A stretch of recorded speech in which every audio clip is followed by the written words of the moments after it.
Visit CctvSystems.ca for more tutorial videos, tips and tricks.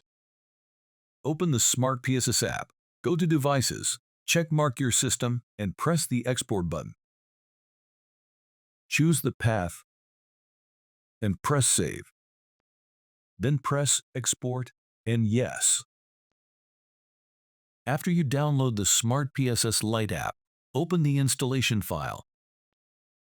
Checkmark I have read and agree and press Next. Press Install. After the installation is completed, checkmark Run Smart PSS Lite now and press Finish. Checkmark Video Monitor and press OK. Checkmark I have read and press Agree. Checkmark I have read and press Agree. Choose your password. Confirm it.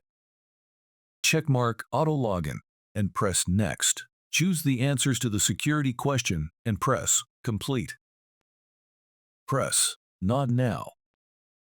Go to Devices, then press Import.